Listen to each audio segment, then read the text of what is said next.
Student online classes में सभी का स्वागत है। तो बच्चों, आज हम लोग 7 क्लास का हिस्ट्री में पढ़ने जा रहे हैं। छठा चैप्टर, शहर, व्यापार और शिल्प। तो सबसे पहले बच्चों, मेरे चैनल को लाइक और सब्सक्राइब अवश्य कीजिएगा। और अब मैं विषय पे आती हूँ। तो हमने पिछले अध्यायों में पढ़ा कि मध्यकाल में कई नगरों का विकास हुआ। इन नगरों में कई तरह की गतिविधियां संचालित होती थी। कुछ नगर विशिष्ट गतिविधि के लिए प्रसिद्ध थे। इन गतिविधियों के आधार पर नगरों को प्रशासनिक नगर, व्यापारिक नगर, मंदिर नगर, पत्तन नगर आदि के नाम से पुकारा जाता था। इस प्रकार कहा जा सकता है कि मध्यकालीन नगरों में काफ़ी विविधताएं थी। तो आइए सबसे पहले देखते हैं कि शहरी केंद्रों की विविधताएं। तो सबसे पहले हम लोग देखेंगे प्रशासनिक नगर। जिन जगह पर राजाओं ने अपनी राजधानी बनाई, वे स्थान बाद में नगर के रूप में विकसित हुए। इस प्रकार के विकसित नगर प्रशासनिक नगर कहे जाने लगे। लाहौर, दिल्ली, तंजावुर एवं फतेहपुर सीकरी इत्यादि कुछ महत्वपूर्ण प्रशासनिक नगर के उदाहरण हैं। लाहौर 1585 से 1598 ईस्वी तक अकबर की राजधानी रहा। यह हस्तशिल्प उत्पादन का केंद्र था। दिल्ली सल्तनत के शासकों की राजधानी दिल्ली थी। उसके बाद से यह कई शासकों की मुख्य प्रशासनिक केंद्र के रूप में रहा। तो सबसे पहले हम लोग ये जान लें कि जिस समय का ये शहर, व्यापार और शिल्प पाठ हम लोग पढ़ रहे हैं, उस समय हमारे देश पर मुगलों का शासन था। और इस समय की अकबर की प्रशासनिक नगर व्यवस्था के बारे में हम लोग पढ़ने जा रहे हैं। यह हस्तशिल्प उत्पादन का मुख्य केंद्र था। दिल्ली सल्तनत के शासकों की राजधानी दिल्ली थी। उसके बाद से यह कई शासकों के मुख्य प्रशासनिक केंद्र के रूप में बना रहा। तंजावुर चोल द्वारा निर्मित राजराजेश्वर मंदिर है, जिसे प्रसिद्ध वास्तुकार कुंजर मल्लन राजराज पेरुचंद ने बनाया था। यहाँ राजमहल तथा कई अन्य व्यापारिक उत्पादन एवं हस्तशिल्प केंद्र भी थे।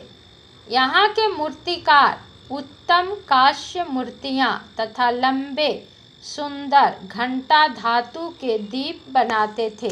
दीप यानी दिया, जो मंदिरों में पूजा के काम आते हैं। ये देखिए, यहाँ एक मैप दिया हुआ है।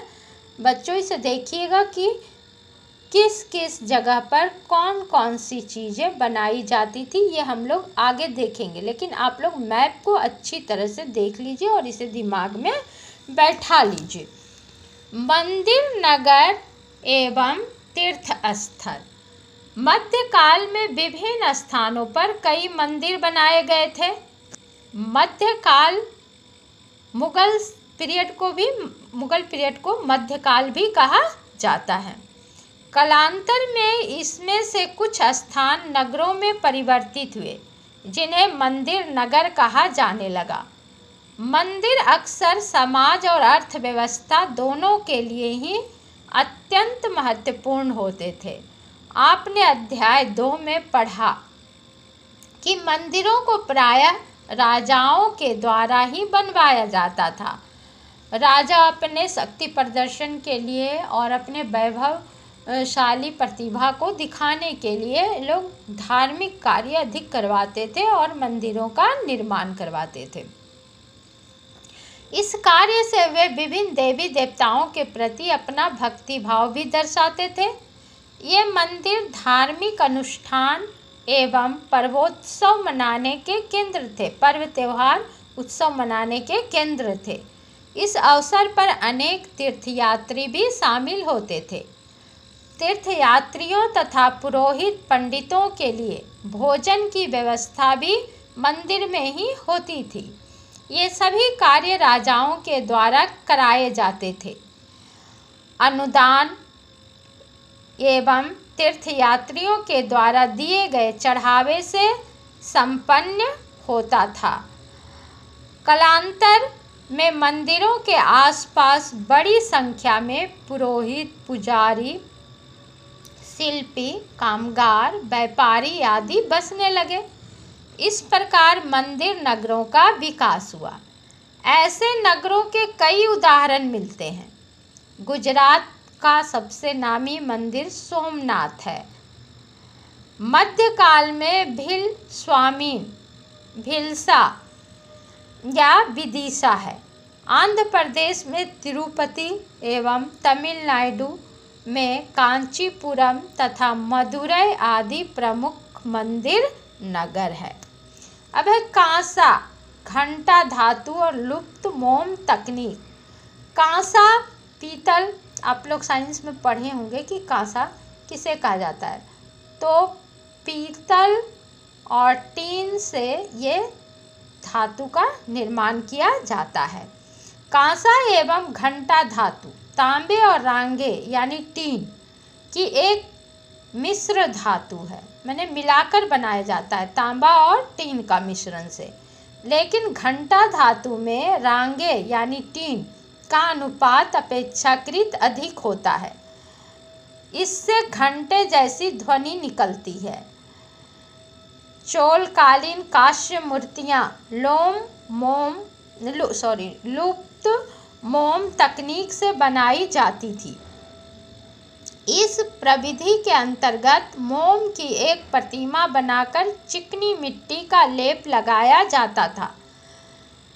पूरी तरह सूखने के बाद इसे गर्म किया जाता था ताकि क्या होता था, मोम जो है वो पिघलकर निकल जाता था। मिट्टी के आवरण में एक छोटा सा छेद बनाकर सारा पिघला हुआ मोम को बाहर निकाल दिया जाता था। फिर चिकनी मिट्टी के खाली सांचे में पिघली हुई धातु भर दी जाती थी। जब वह धातु ठंडी होकर ठोस हो जाती थी तो मिट्टी के आवरण को भी सावधानी पूर्वक तोड़ दिया जाता था, हटा दिया जाता था।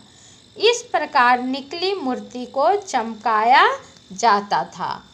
तो जाने आप लोग कि किस तरह से कांसा और टीन से निर्मित मूर्तियों को बनाया जाता था। सांचा होता था, उस सांचे पे मिट्टी की मूर्ति बनाई जाती थी। फिर उसके अंदर मोम को भरा जाता था और फिर मोम को पिघलाकर बाहर निकाल दिया जाता था और उस मिट्टी के ऊपर उस छेद में, मिट्टी के मूर्ति के छेद में कांसा वाला जो पिघला हुआ पदार्थ होता था उस छेद से उसे भर दिया जाता था और फिर सावधानी पूर्वक मिट्टी को हटा दिया जाता था और उसके बाद उस कांसे और पीतल से निर्मित मूर्तियों को चमकाया जाता था। यहाँ देखिए इस तरह से चित्र दिखाया गया है कि किस तरह से मूर्तियों का निर्माण किया जाता था। अभी ये मूर्तियाँ बहुत कीमती होती है और इसका बहुत से पुराने मंदिरों से मूर्तियों की चोरी हो रही है और इसे विदेशों में इसका तस्करी किया जाता है। तीर्थ स्थल भी धीरे धीरे नगरों के रूप में विकसित होने लगे। उत्तर प्रदेश में वृंदावन, तमिलनाडु में तिरुवन्नमलाई एवं राजस्थान में अजमेर आदि ऐसे नगरों के उदाहरण हैं। अजमेर एक सुप्रसिद्ध सूफी संत का मजार है, ख्वाजा मोइनुद्दीन चिश्ती का। अजमेर के समीप स्थित पुष्कर जगह है जहाँ ब्रह्मा जी का एकमात्र, पूरे देश में सिर्फ पुष्कर में ही ब्रह्मा जी की एकमात्र मंदिर है। पुष्कर सरोवर की महत्ता भी विशेष है। यहाँ एक भारी मेला भी लगता है पुष्कर में पशुओं की। पत्तन नगर एवं व्यापारिक शहर। पत्तन यानी कि समुद्री नगर जो होता है, समुद्र का किनारा। प्राचीन काल से ही भारतीय, विशेषकर दक्षिण भारतीय व्यापारी अंतर्राष्ट्रीय व्यापार में हिस्सा लेते थे। मध्यकाल से भी यह सिलसिला जारी रहा। इसमें प्रायः समुद्र के रास्ते व्यापार होता था, जिसमें मछलीपट्टनम एवं सूरत जैसे बंदरगाहों की महत्वपूर्ण भूमिका थी। कालांतर में ये नगर के रूप में विकसित हुए। इन्हें कुछ शहर बड़े व्यापारिक शहरों के रूप में विकसित हुए। इन्हें पत्तन कहा जाता था। कुछ शहर जो थे वो बड़े व्यापारिक शहरों के रूप में विकसित हुए। पश्चिम बंगाल में भागीरथी नदी के तट पर मुर्शिदाबाद रेशमी वस्त्रों के प्रमुख केंद्र के रूप में उभरा था, जो 1704 ईस्वी में बंगाल की राजधानी बना। बंगाल का कासिम बाजार सूती वस्त्र का एक महत्वपूर्ण व्यापारिक शहर था। बड़े और छोटे व्यापारी। हम लोग रेशम मार्ग के बारे में तो आगे के क्लासों में बहुत ही विस्तार से जानेंगे बच्चों, लेकिन अभी मैं आपको बता देती हूँ आप लोगों को 9-10 में आप लोग इस बारे में रेशम सूती मार्ग के बारे में विशेष जानकारी प्राप्त करेंगे। लेकिन मैं अभी आप लोगों को थोड़ी सी जानकारी दे देती हूँ कि इसे त्रिकोणीय व्यापार नीति भी कहा जाता था, क्योंकि तीनों एशिया, यूरोप और अफ्रीका, तीनों महादेशों का व्यापार इस मार्ग के द्वारा किया जाता था। और जब हमारे देशों पर अंग्रेज़ों का शासन था, बच्चों बहुत डिस्टर्ब किए आप लोगों को, अंग्रेज़ों का शासन था, तो इसी मार्ग से अंग्रेज़ जो हैं वो व्यापार करते थे। हमारे देश कोलकाता होते हुए ये लोग चाइना जाते थे और चाइना से फिर ये लोग लौटते थे इंडिया, और इंडिया से फिर ये लोग इंग्लैंड जाते थे। तो इसे त्रिकोणीय व्यापार नीति के नाम से भी जाना जाता है। तो बड़े और छोटे व्यापारी कई प्रकार के हुआ करते थे। उनमें से कुछ बड़े व्यापारी, कुछ छोटे व्यापारी एवं बंजारे थे। छोटे व्यापारी सीमित क्षेत्रों में वस्तुओं की खरीद बिक्री करते थे, जबकि बड़े व्यापारियों का व्यापार विस्तृत यानी बहुत बड़ा क्षेत्रों में फैला था। कुछ बड़े व्यापारियों के पास बड़े जहाज भी थे, जिससे उनके सामुद्रिक व्यापार में मदद मिलती थी। बंजारे भी व्यापारियों का बहुत बड़ा माध्यम थे। बंजारे जानते हैं ना, जो एक जगह टिक कर नहीं रहते हैं, एक जगह से दूसरी जगह हमेशा स्थान परिवर्तित करते रहते हैं। आप लोग अपने शहर में भी देखते होंगे कि बंजारे जो हैं वो दूसरी जगह से आते हैं और कैंप लगा के रहते हैं, और जड़ी बूटी का ज़्यादातर वो लोग व्यापार करते हैं। बंजारों के बारे में आप आगे के अध्याय में पढ़ेंगे। कुछ व्यापारी अपने हितों की सुरक्षा के लिए संघ बनाते थे। ये संघ सामूहिक व्यापार में रुचि रखते थे। उस समय दक्षिण भारत में मणिग्रामम और नानादेशी ऐसे 2 प्रसिद्ध संघ थे। ये व्यापारी संघ प्रायद्वीप के भीतर दक्षिण पूर्व एशिया तथा चीन आदि के साथ दूर दूर तक व्यापार करते थे। इसके अलावे मारवाड़ी, ओसवाल तथा चेटियार जैसे व्यापारी समुदाय भी थे। गुजराती व्यापारियों में हिंदू, बनिया और मुस्लिम बोहरा दोनों समुदाय शामिल थे।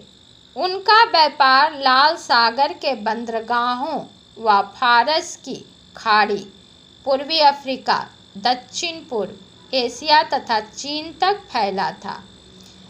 ये अफ्रीका से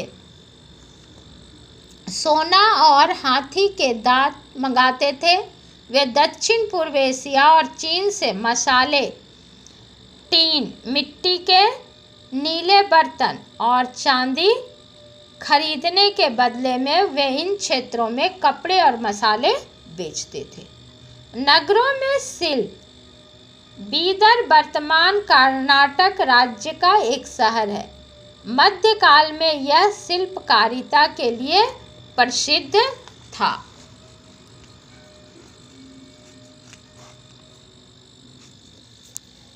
पंचाल तथा विश्वकर्मा समुदाय में सुनार, कसेरे, लोहार, राजमिस्त्री और बढ़ई शामिल थे।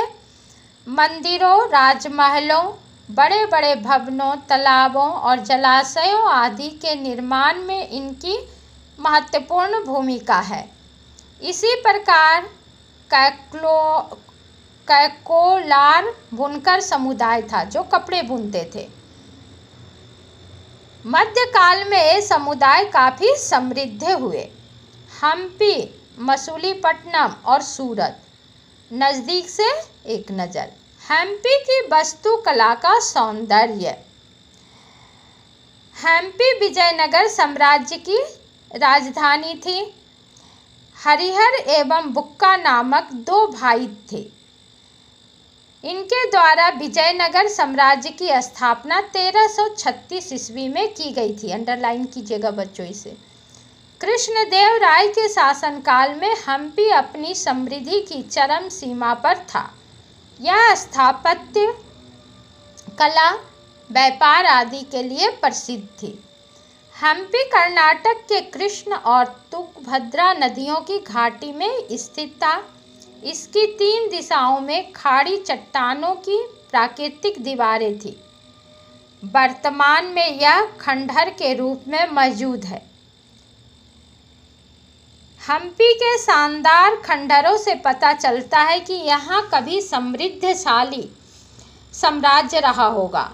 यहाँ की किलेबंदी उच्च कोटि की थी। तो पहले के राजा महाराजा अपने साम्राज्य को किला के रूप में यानी घेराबंदी किए हुए रहते थे ताकि कोई दूसरा राज्य का राजा उस पर आक्रमण न कर सके। उसकी अपने राज्य की सुरक्षा के लिए किला बनाते थे। किले की दीवारों को शिलाखंडों को आपस में फंसाकर बनाया गया था। इसमें गारे, चूने जैसे किसी भी मसाले का प्रयोग जोड़ने के लिए नहीं किया गया था। बिना सीमेंट, गारा, चूना का ये दीवारें बनाई गई थी। हम्पी का वास्तुकला विशिष्ट प्रकार की थी। वहाँ भव्य मेहराब और गुंबद से युक्त शाही भवनों का निर्माण होता था। वहाँ स्तंभों वाले कई विशाल कक्ष थे जिसमें मूर्तियों को रखने के लिए विशेष स्थान बनाए गए थे। यहाँ कई सुंदर मंदिर बनाए गए थे। विरूपाक्ष मंदिर एवं विट्ठल स्वामी मंदिर यहाँ की तत्कालीन वास्तुकला के अनुपम उदाहरण में से एक है। हम्पी में विट्ठल स्वामी मंदिर सबसे ऊंचा है। विट्ठल यानी श्री कृष्ण की मंदिर। इसके बाद ऊंची वेदिका बनी हुई है। विट्ठल भगवान का रथ एक ही पत्थर को काट कर बनाया गया है। मंदिर के निचले भाग में सभी जगह सुंदर नक्काशी की गई है। मंदिर सांस्कृतिक गतिविधियों के केंद्र होते थे। उन दिनों हम्पी में महानवमी पर्व एवं महत्वपूर्ण पर्व होता था। वहाँ सुव्यवस्थित बाग बगीचे भी होते थे जिनमें बने कमल और टोडों के आकृति के मूर्तियाँ होती थी।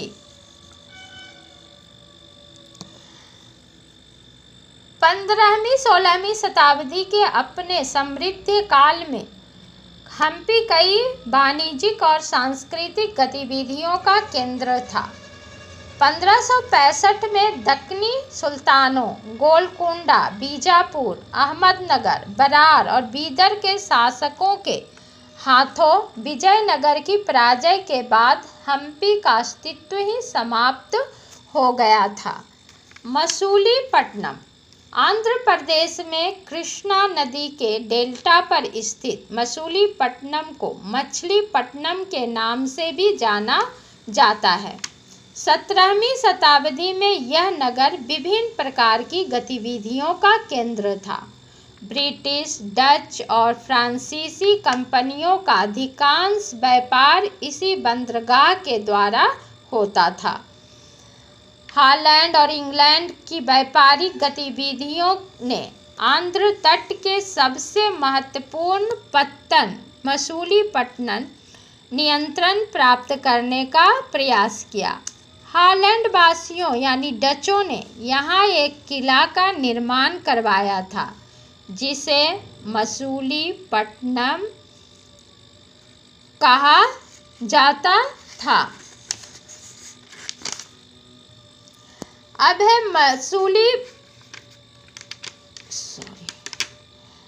ईस्ट इंडिया कंपनी के बढ़ते प्रभाव से चिंतित होकर, जैसा कि मैं शुरू में बताई हूँ कि भारत जो है वो ब्रिटिश के अधीन था और 200 वर्षों तक ब्रिटिशों के अधीन रहा।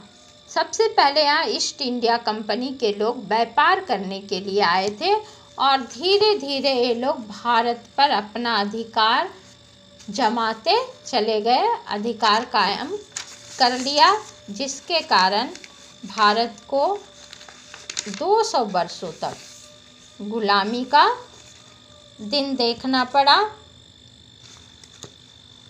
मसूलीपट्टनम,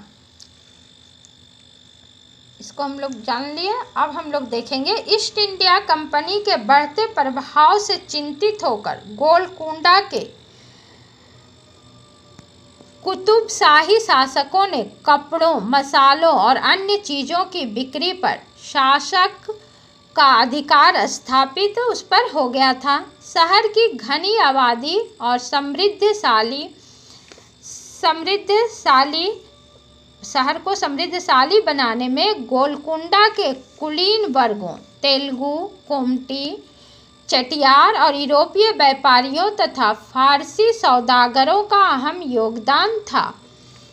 गोलकुंडा पर मुगलों का प्रभाव बढ़ने लगा। मुगल सूबेदार मीर जुमला ने व्यापारिक हितों को लेकर हॉलैंड एवं इंग्लैंड की कंपनियों को आपस में लड़वा दिया। और क्या किया? हॉलैंड एवं इंग्लैंड की कंपनियों को आपस में लड़वा दिया। मीर जुमला खुद एक व्यापारी था। क्या था ये? खुद एक व्यापारी था। सन 1686 से 87 में मुगल शासक औरंगजेब ने गोलकुंडा पर अधिकार जमा लिया। अब यूरोपीय कंपनियों को ऐसे नए जगहों की आवश्यकता महसूस हुई जो व्यापारिक केंद्र के साथ राजनीतिक एवं प्रशासनिक महत्व के हों। इस उद्देश्य के लिए यूरोपीय कंपनियां बम्बई, वर्तमान में इसका नाम मुंबई है, कलकत्ता जिसका नाम अभी कोलकाता है, और मद्रास, अभी इसका नाम बदलकर चेन्नई हो गया है। इन कंपनियों के मसूलीपट्टनम से जाने के बाद इस शहर के व्यापार में कमी आने लगी। 18वीं शताब्दी के दौरान उसका पतन हो गया। पतन मतलब उसका विघटन होने लगा। आज यह एक छोटे से जीर्ण शीर्ण शहर से अधिक कुछ भी नहीं बचा है। सूरत, यह ताप्ती नदी के किनारे स्थित है। यह कपड़ा उद्योग एवं हीरे के व्यवसाय के लिए प्रसिद्ध है, इसलिए इसे सिल्क सिटी या डायमंड सिटी के नाम से भी जाना जाता है। बच्चों इसे याद रखिएगा, इसे सिल्क सिटी या डायमंड सिटी के नाम से भी जाना जाता है। किसे? सूरत को। सूरत गुजरात का एक मुख्य बंदरगाह था। मुगल काल में सूरत गुजरात में पश्चिमी व्यापार का वाणिज्य केंद्र बन गया था। यहाँ से हारमुंज की खाड़ी से लेकर पश्चिमी एशिया के साथ व्यापार करना आसान हो गया था। मक्का जाने वाले बहुत से हज यात्री सूरत बंदरगाह से प्रस्थान करते थे, इसलिए सूरत को मक्का का प्रस्थान द्वार भी कहा जाता है। सूरत में सभी जातियों एवं धर्मों के लोग रहते थे, इसलिए इसे सर्वदेशीय नगर कहा जाता था। 17वीं शताब्दी में यहाँ पुर्तगालियों, डचों और अंग्रेजों ने कारखाने खोलने